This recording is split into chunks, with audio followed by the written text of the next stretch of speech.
Hi there, today I'm reviewing The Ancient Guide to Modern Life by Natalie Haynes. So in this book, Natalie Haynes engages in a fun, lively discussion of how ancient Greece and Rome have influenced our lives today.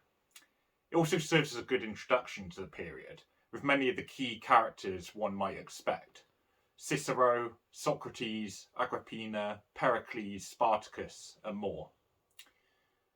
And I think people experienced with the period will be familiar with most of them. Homer, Virgil, Aristophanes, these are all key characters that a lot of us would have heard of.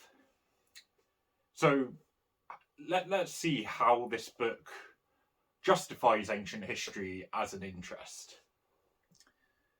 Each chapter, broadly, and I am generalising here, tends to take a particular theme, whether that's politics, live entertainment, economics, feminism, and relates it to our common world today.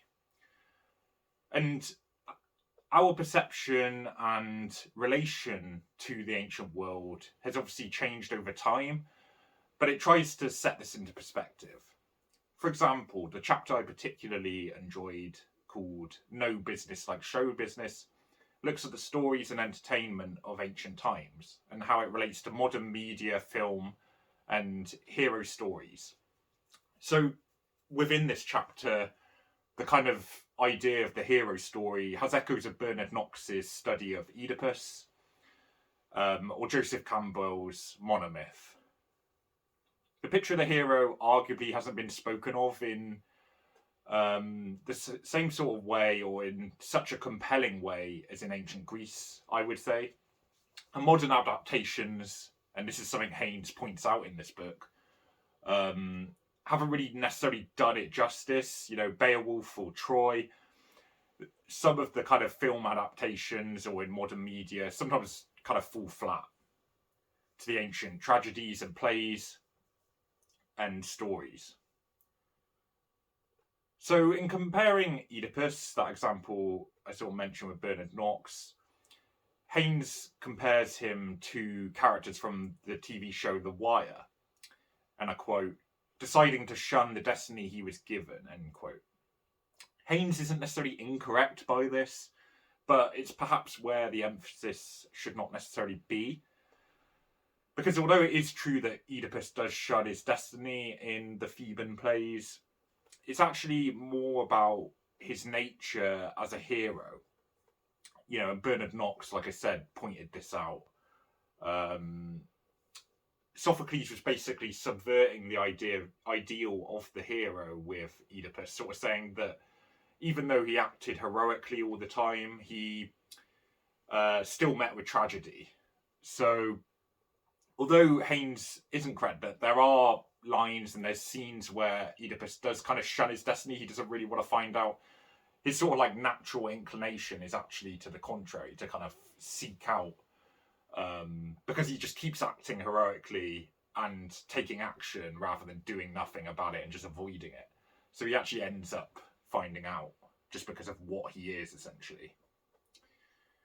And that's kind of my main criticism of this book. I think that sometimes because it is kind of glossing over these key characters and events, because it is really serving as an introduction, it can miss key points or key aspects that might be quite important. I think that is quite a key one of Oedipus. It's this all these Greek stories about heroes like Heracles. You know, the hero acts heroically, saves the day, kills the monster, finds the object, and Oedipus obviously ends up different for him. So that is a key point for me. However, the selection and breadth of the characters is strong in this book, and it's just perhaps with that breadth comes a kind of compromise in terms of the level of detail kind of going below the surface. So this book is basically an exercise in beating down anachronisms, looking at what life was like for the everyday person, and not just the emperors or elite, and this is an aspect I really liked. How we view the ancient world is often skewed to the kind of big figures such as Julius Caesar, Socrates, or Alexander the Great. But really, for the common person, life is very different. And Haynes does a good job about writing about the farmer or the slave in everyday life and the kind of struggles they had. One chapter on feminism might be, politically divisive, but personally, I think it shows the confidence of a writer not afraid to put forth their case, whatever your views are. You want a writer who is just going to say what they believe, I think. My main question, regardless of your beliefs, is whether the analysis is actually balanced. Is it actually a reasonable take, or is it just trying to push an agenda? So in this book, some of the female figures analysed or talked about are Sappho, Dido, and Agrippina. But I actually found that the kind of discussion of them was very balanced. The latter, in particular, is a great choice, I think, because Nero's mother, Agrippina, was quite complex. She was an active figure politically. She was very influential during Nero's time. She had to vie with Seneca and her son Nero, obviously, for power and influence. So she's quite a complicated and interesting figure. But Haynes kind of recognises the prowess that she had to kind of, keep that spot. A lot of people would get murdered and such forth. So she did well to kind of maintain that prowess and clout and influence. However, Haynes does acknowledge that Agrippina eventually ended up underestimating her son Nero, who eventually had her murdered. So it wasn't just like a one-eyed view of these figures. And Haynes did sort of discuss this at good length, I think. So it does seem balanced to me. However, obviously the purpose of this book is whether it's balanced, and is the case compelling about ancient history as a whole? Is it actually worth studying ancient history? I mean, you can probably guess the answer, but it gets more complicated than that. So there's one section where part of the response to that question seemed to be because we can. I think that's page 253. And it seemed a bit kind of just going into like rambling. I don't know why this wasn't trimmed down. It's a weak part of an answer to just sort of say, well, just because we can do so. I don't think that's very reasonable or like a very good way to argue. But then the argument from Haynes moved on to talking about how the most difficult things to learn or to study often have the perception of being dull. So in particular, there's probably even better examples in ancient history, such as maths or physics. And those are the ones she gives, I think.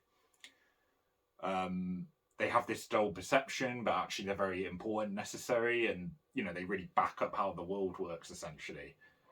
So I think, although the argument started off in quite a strange way with that kind of because we can, to me that's just weak justification. I don't know what, like if I was the editor, I would have trimmed that out. But it kind of moved on to actually pretty good reasoning, where it's saying, ancient history does kind of affect how we live today, influences how we perceive the world and how we act. And it's probably not helped by that perception that it has. People, I think, take it for granted that it doesn't affect anything. And it has that dull perception, which is an issue. So that's probably tarnishing it somewhat. And I think to focus on that first part of the argument, which I criticised, is perhaps to do a bit of a disservice to the knowledge and examples used throughout the book. For the most part, they are interesting, they're lively, like I said at the intro, and they are great to read. It is a fun read. For example, it managed to make the Roman law quite interesting, and this is something writers do fail quite a lot of the time. Cicero's manipulation of, Roman aristocratic life, trying to climb up the ranks, and, a lot of Roman senators kind of made their fame within Roman law. It was a central part of that life, and it was an important part of accumulating prestige. So I thought that bit was actually really well written and interesting, so I quite liked that. So to summarise, why study ancient history then, according to this book? And I quote, "If nothing else, it enables us to look to the future with optimism and courage. instead of a creeping fear that things inevitably get worse as time goes on. That's on page 249 to 250, end quote. So, we should learn from history, else we're doomed to repeat it, as is often said. And often unwittingly, we do that anyway, as Haynes points out. And in ancient history and in the West, things were often far more brutal, tough, and punitive than they are now. And yet, Western society flourished, and I think it does suggest that we should stay positive despite periods of suffering. And at the moment, we are, at the time of recording this video, the pandemic's sort of coming down now, but a lot of people have been really affected by it. So we do need to remember that things thousands of years ago were really, really bad. And by exploring ancient law, economics, society, philosophy, and war, and more, we should hasten not to forget those important lessons. So, to summarise, this is a really lively, engaging, and fun book. It's a great book to give somebody who isn't familiar with ancient history, actually, I would say. Obviously it focuses on Greece and Rome and their provenance.